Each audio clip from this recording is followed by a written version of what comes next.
you're leaning to one side. I know you got to deal with that a lot. But too much of pandering. Oh, he's the king of the pander, this, that, and the third. So how did you handle that type of criticism when it came? And before you go, I got to state on the record, because, again, I ain't the type of nigga to sit next to you and talk like, you know what I'm saying, that I didn't have something to say about it as well. Right? That's real. Let's call it what it is. That's real. Right? When I was seeing clips, we all was seeing clips, I'm like, yeah, this pandering crazy. Like, every message is leaning toward the woman, blah, blah, blah, blah, blah.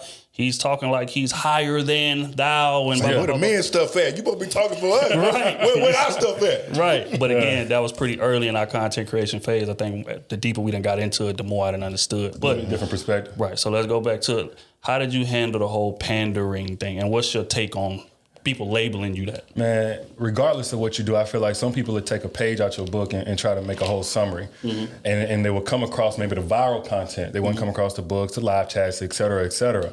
And so for me, I'm like, okay, when you see me answering this sister's question in the context that it's been given to me, I ain't in her life. I don't know what she did. Right. But I'm answering the question and she's giving it to me. This is the truth. And again, it's just like, you know what I'm saying? Say, I don't care how good, bad, or ugly your real life, your secret life, whatever it is, if your sister come to you and say, hey, see, this nigga done put his hands on me because he said the food was cold when he got home from work. You gonna say something along the lines of, nah, he put his hands on you because he a pussy. Like, that's the only reason why he got to use that instead of being able to communicate or handle his emotions. It ain't saying you got life figured out and whatever else, man's never, in the right and a woman's never wrong or whatever. No, man, you answering the question. So for me, I never, this is one thing I'm grateful for, bro. Through all my years, I never got caught up in trying to correct people's misunderstanding. I stayed focused because I was like, this ain't for me. I really didn't get in this because I needed people to perceive me a certain way. Right. Now, it was implied, and I could see why it was implied. I benefited off it being implied, but I never got up there to correct it from the good. Like, y'all take me off this pedestal. Or to correct those that were naysaying or anything like that. I'm just like, I'm not gonna get it, because fuck, excuse my language, but like, fuck y'all, man, I don't know you. You gonna tell me who you know what I'm saying? It's not even be arrogant. I don't think for anybody it's mentally responsible or mentally healthy to go out here trying to address every single naysayer, negative comment, misunderstanding. It's like, fuck them, they most times projecting on you anyway. That's a fact. That's a fact. And again, I think the deeper we done been into it, I think O can speak to it in terms of that, shaking that label, because we'll put out content. Shit, it's hilarious. We'll put out one piece of content that's leaning toward women. We'll put out another piece of content that's leaning towards men back to back. And they'll jump to the women content. Oh, all y'all talk about is the women and blah, blah, blah. So like, how you done been handling this whole, since we done shifted the content. Again, this is a newly married man. Yeah, congratulations, brother. Last week. This week, last week. Oh, man, congrats, bro. Appreciate it. So again, like I said earlier, as you live life and as you be in relationships, the content evolves.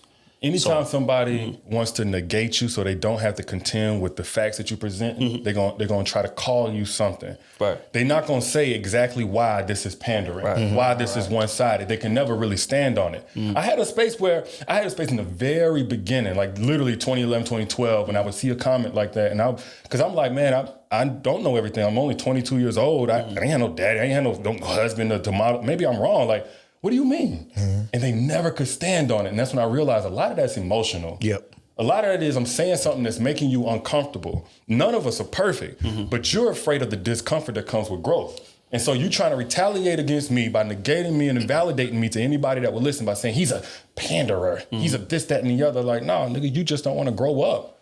And it's not easy for nobody. Right. But don't come punishing people that's trying to challenge you to do exactly that, because it's really in your best interest. Right. Which is ironic, right? Because men are supposed to be very reasonable, logical, things of that nature. To think about your content, regardless of how much frustration that we had that you was leaning one way, I can never say that nigga lying.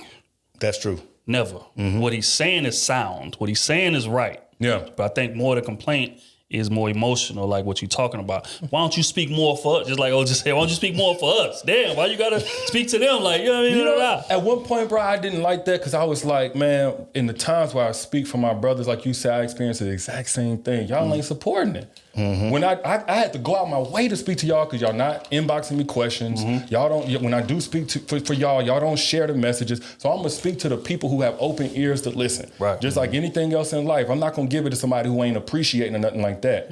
But you know what, bro? Like, over the years, and even on this side of things, I kind of understand. even though I'm not saying they're going about it the right way, it's a lot of men who feel unheard. Absolutely. They feel invisible. They feel unheard. Again, there's shame around them expressing their feelings. Think about every funny meme of somebody crying. It's never a woman. Right. Tyrese, Will Smith, Michael Jordan, R. Kelly. The list goes on. If a man cries, It's funny. it's he, ha, ha. So you got a lot of men out there that seeing the conversation happening, and that's their way of saying, we want in. We want to be represented too. Right. Now, again, I don't necessarily agree with it, but I have more empathy now. Like you said, as you grow and you evolve, you start to get a bit different perspective.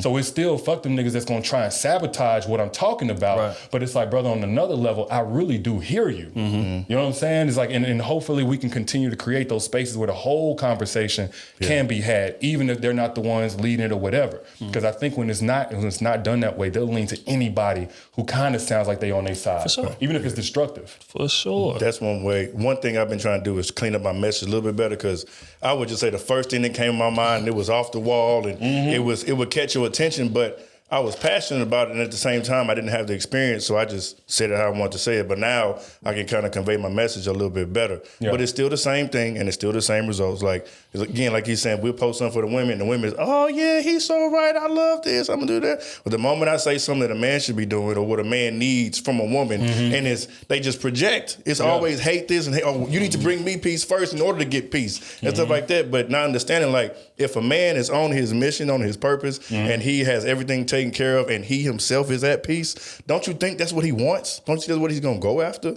So that they don't put nothing like that together. They just want to project. Let me ask you a question, bro. How do you think your message has changed? I admittedly, I'm a little ignorant to everything y'all got going on. You know what I'm saying? So you just got married. Again, congratulations, Appreciate bro. that. Appreciate that. How has your messaging changed? I think mine has been more intentional. At first, when I was first talking, I was talking from a single mindset. So it wasn't about necessarily too much about relationships, even though I had experience. I couldn't talk too much for that day for day because I wasn't living it. I just knew what the single life was like. This is the streets. This is how it is. How you should date. It's how you finesse these women. If that's the route you're trying to go, or if you want to take advantage, like being a player is what I'm saying. Like, if you want to move the streets that way. But then when you get into a relationship, and then I have a woman, and then she has friends, and then we got family and things like that, more and more people are now paying attention to the content. So I can't just say anything off the wall, you know what I'm saying, go viral for the craziest stuff. So that's just all, more cleaning up, same message, same end goal, but just cleaning it up and making it more presentable. You growing up, bro. Like, absolutely. Jay-Z said he regrets making Big Pimpin'. Right. One of his biggest records of his career. Because he's grown up. He got that gift, and that's the thing a lot of people don't understand, bro. Like, you get the gift before you have the full refinement of it, the full vision of it and all that kind of stuff. Even, like I said, somebody like Jay-Z looks back at something that was extremely successful, and shoot, I still like the record, honestly. Of course. But it don't represent what he knew, like, he was capable of. So I also want to encourage you, bro, don't have no shame about where you started, because it was raw and it was authentic for that time, and hopefully people can get something from the growth. Right. Yeah. Matter of fact, I think that's what create cult fans, which is why a lot of our platforms, we pride ourselves on not being based on shock value. Yeah. Based on just real conversation. So our fans is going to grow with us, and that's going to make people stick around more compared to if you creating car crash content. I'm going to slow down, I'm going to look, and then after I see what I need to see, I'm going to keep on going about my business. It never lasts, bro. Right. Exactly. Right. So, I think that's what it boils down to.